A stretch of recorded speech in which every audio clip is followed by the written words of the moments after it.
का as a macro factor bitcoin के ऊपर और ऑल्ट सीजन के ऊपर या ऑल्ट रैली के ऊपर या ऑल्ट कॉइन्स की प्राइस अप्रिसिएशन के ऊपर क्या इम्पैक्ट है या होता है, इस वीडियो में मैं उसके ऊपर बात करूंगी। Because it's very easy. मैंने जितना भी कंटेंट देखा है मोस्टली इट्स ऑल अबाउट के फला कॉइन ख़रीद लो, फला एसिड इतना ऊपर जाएगा, बिटकॉइन अब 76 का जा रहा है, बिटकॉइन अब 83 का जा रहा है, बिटकॉइन 100,000 का होगा। ये सारी प्रेडिक्शंस तो होती हैं, लेकिन ये समझना बहुत ज़्यादा ज़रूरी है कि अगर बिटकॉइन 100K का दोबारा जाएगा या ऑल सीजन आएगा, कब आएगा नहीं आएगा, वरेवर, इसके पीछे फैक्टर्स क्या हैं। तो उन फैक्टर्स को समझना एक क्रिप्टो इन्वेस्टर के लिए, क्रिप्टो ट्रेडर के लिए बहुत ज़्यादा इंपॉर्टेंट है, बहुत ज़्यादा इंपॉर्टेंट है, जिसको आई डोंट थिंक सो हम लोग इतनी वेटेज देते हैं, इतनी इंपॉर्टेंस देते हैं, but this is very very important. क्योंकि सिंपल सी बात है, किसी भी एसेट की प्राइस तभी अप्रिशिएट करेगी जब उसके अंदर इन्वेस्टर का मनी पोर इन होगा, इन्वेस्टर्स के अंदर अपना पैसा डालेगा। तो बिटकॉइन की प्राइस अभी 83,000 की एज एन एग्जाम्पल, तो 100,000 की तभी होगी जब एक सेंटिमेंट बिल्ड होगा कि बिटकॉइन के अंदर लोग अपना पैसे इन्वेस्ट करना शुरू करेंगे, अपनी डिस्पोजेबल इनकम इन्वेस्ट करना शुरू करेंगे, अपनी इन्वेस्टर फंड्स उसके अंदर आएंगे। इस वीडियो में मैं मनी सप्लाई की बात करूंगी, which is M1 and M2।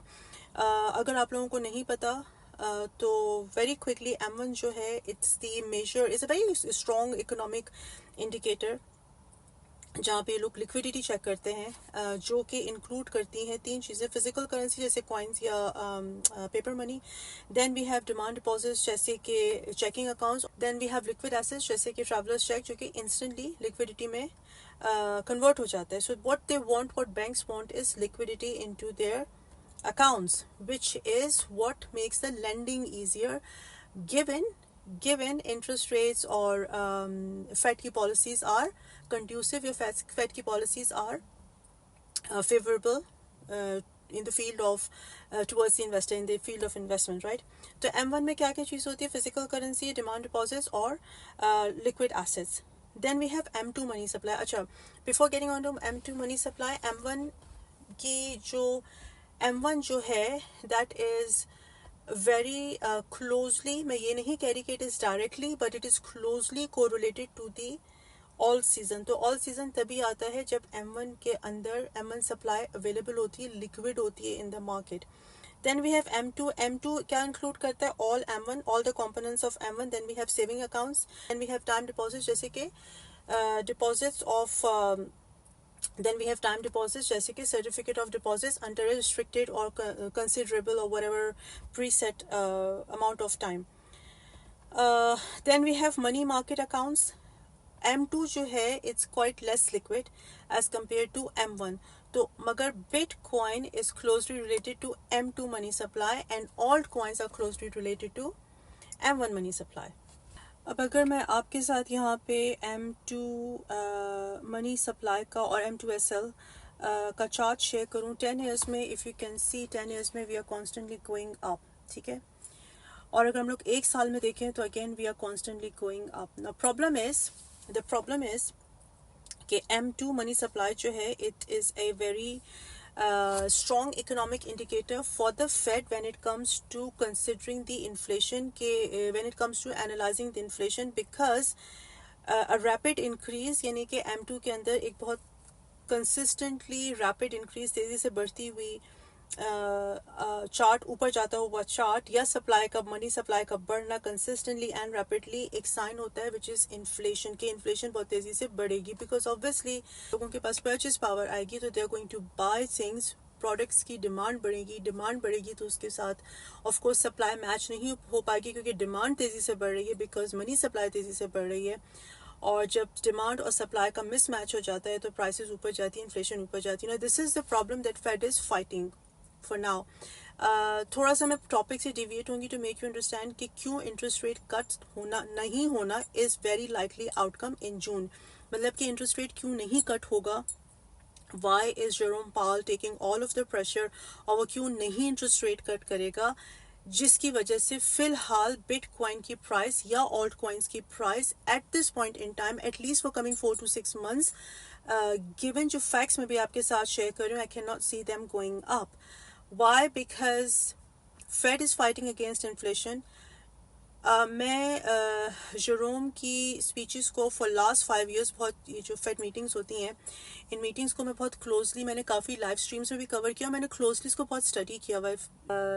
He is a kind of person जो कि प्रेशर को बहुत अच्छी तरीके से लेता है। ऑल्दो उसके ऊपर ट्रम्प की तरफ से, ट्रम्प एडमिनिस्ट्रेशन की तरफ से बहुत ज़्यादा प्रेशर है to cut down the interest rate, but he is not cutting down the interest rate.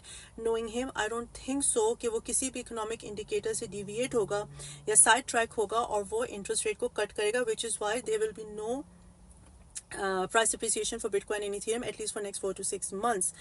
Thirdly, tariffs. Thirdly, जो tariffs हैं, फेड का सबसे बड़ा कंसर्न ये कि टैरिफ इम्प्लीमेंट होने के बाद इन्फ्लेशन बढ़ेगी, और एज ट्रम्प एडमिनिस्ट्रेशन एक्सपेक्टेड कि जैसे टैरिफ लगेंगे, जो कि अभी सिर्फ 10% लगे, और जो बाकी वो क्रेजी टैरिफ्स कह रहे थे 43%, 67%, whatever, कलेक्टिवली आई थिंक 243% आ रहे collectively, if I am not wrong, correct me if I am wrong.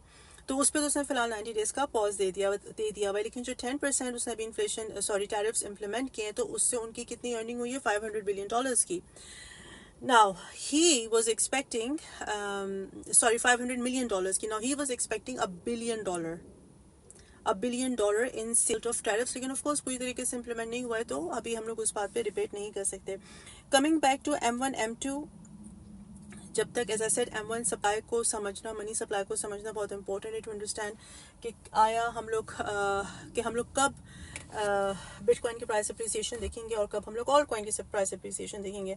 So what you should do is you should keep buying. अभी अगेन मैंने अपनी पिछली भी वीडियो में कहा था, I am expecting 76,000 depending on the technical analysis, depending on the technicals. I am expecting 76,000, around 76,000. So if you are DCing Bitcoin, to keep doing DCing Bitcoin, but I would still wait for May, June, जब ये हम लोग prices देखेंगे. Again, altcoins, if you firmly believe in the project fundamentals and if you want to take risk, keeping this in mind कि ठीक है, अगर इस साल अक्टूबर, नवंबर, दिसंबर तक मुझको नहीं एग्जिट मिलता है, तो I am happy to wait for another 4 years, क्योंकि क्रिप्टो की जो साइकिल है वो 4 years की होती है ऑन एवरेज, राइट। तो I am happy to wait for another 4 years, then it's your choice, but I am not buying any alts anymore. जो मैंने buy किए हुए मैं उन्हीं पे happy with that. I would buy more Bitcoin. That's what I'm going to do. On the other hand, a very important thing that you must understand is कि block all the noises, and tariffs will be good for Bitcoin, for cryptocurrencies. Very quickly, tariffs is going to push, and do think about this, research करना and let me know what you guys think. Tariffs is going to push or force, I would say force is the right word, is going to force the traders, the corporations, the businesses to trade in cryptocurrencies, stablecoin, Bitcoin, I'm not exactly sure, but they will be forced and pushed to use cryptocurrencies and Bitcoins because of de-dollarization. Not to forget, Japan is one of the biggest US treasury bond hodler, around 1 trillion के उसके पास treasury bonds हैं. Imagine if Japan, which will not happen, but I'm just creating a scenario, if Japan dumps its treasury bonds, then we have UK, and then we have China, and then we have UK. So Trump is not in a position of messing up with his trading partners, but at the same time, they will be, because of the tariffs, they will be pushed, corporations and traders will be pushed to use Bitcoin and cryptocurrencies as their transactional money. Do let me know what you guys think.